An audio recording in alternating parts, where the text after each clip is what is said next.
தமிழக வெற்றி கழகத்தினுடைய கழக பொதுச் செயலாளர் மாண்புமிகு அண்ணன் குஷி ஆனந்தன் அவருடைய தலைமையில் நாங்கள் 3 சட்டமன்ற உறுப்பினர்களும் இன்றைய தினம் முழு மனதோடு நாங்கள் கழகத்தில் இணைந்து கொண்டிருக்கின்றோம். இன்றைய தினம் உங்களுக்கு தெரியும், பேரவைத் தலைவரை சந்தித்து மதுராந்தகம் தொகுதி, பெருந்துறை தொகுதி, தாராபுரம் தொகுதி 3 சட்டமன்ற தொகுதியிலும் நடந்து முடிந்த 2026 சட்டமன்ற தேர்தலில் போட்டியிட்டு மக்கள் எங்கள் மீது நம்பிக்கை வைத்து வெற்றி பெற வைத்திருக்கின்றார்கள். நாங்கள் எதற்கு பதவி விலகினோம் என்ற காரணத்தை இந்த நேரத்தில் நாங்கள் மக்களிடத்தில் தெளிவாக வெளிப்படுத்த விரும்புகின்றோம். தேர்தல் முடிவு மே 4ஆம் தேதி பிறகு 7ஆம் தேதியிலிருந்து பல்வேறு பிரச்சனைகள் அண்ணா திராவிட முன்னேற்ற கழகத்தில் தொடர்ந்து நடந்தது.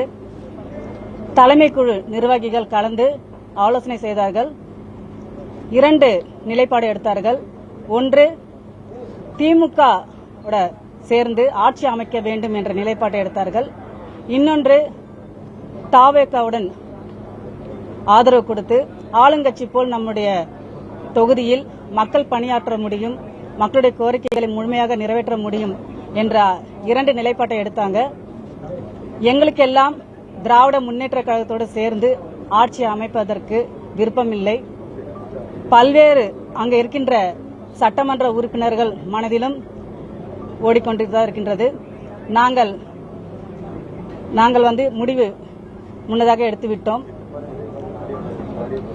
அதேபோன்று சிவி சண்முகன் அவருடைய தலைமையில் 30 சட்டமன்ற உறுப்பினர்கள் கையெழுத்திட்டார்கள்.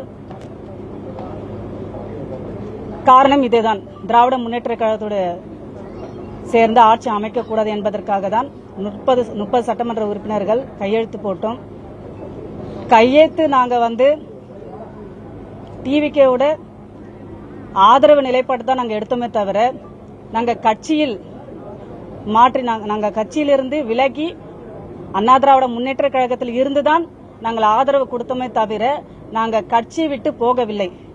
ஆனால் அன்றைய தினத்திலிருந்தே சமூக வலைதளங்களிலும் அனைத்து ஊடகங்களிலும் எங்களை பற்றி அவதூறாக பல்வேறு விமர்சனங்களை எங்கள் மீது வைத்திருந்தார்கள். எங்களுடைய நிலைப்பாடு என்னவென்றால், புரட்சித் தலைவர் அம்மா அவர்களால் உருவாக்கப்பட்ட அண்ணா திராவிட முன்னேற்ற கழகம் 54 ஆண்டு காலமாக ஒரு வீரனை போட்டுக் கொண்டிருக்கின்ற ஒரு மாபெரும் இயக்கம்.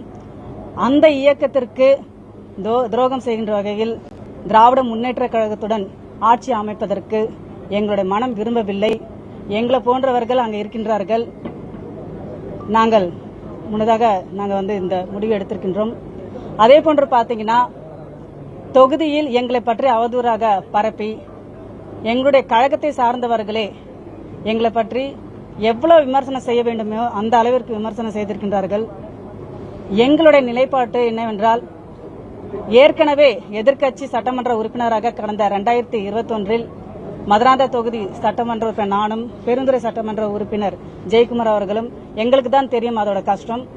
கடந்த 5 வருட காலமாக எந்த ஒரு மக்கள் எங்கள் மீது நம்பிக்கை வைத்து வாக்களித்து வெற்றி பெற வைத்தாங்க. ஆனால் எங்களால் அவருடைய கோரிக்கைகள் நிறைவேற்ற முடியவில்லை. அதிகார அளவிலும் திராவிட முன்னேற்ற கழகம் ஆட்சியில் இருந்தார்கள்.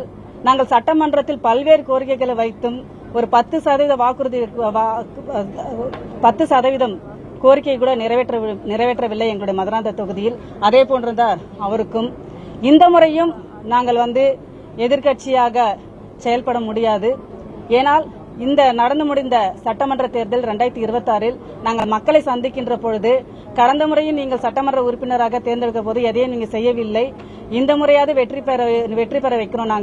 நீங்கள் எங்களுடைய கோரிக்கைகள் எல்லாம் நிறைவேற்ற வேண்டும் என்று எங்களிடத்தில் எங்கள் மீது நம்பிக்கை வைத்து என்னுடைய மதுராந்தக தொகுதி மக்கள் என்னை வெற்றி பெற வைத்திருக்கின்றார்கள். அவர்களுடைய உணர்வுகளை புரிந்துதான் நாங்கள் இந்த நிலைப்பாட்டை எடுத்திருக்கின்றோம்.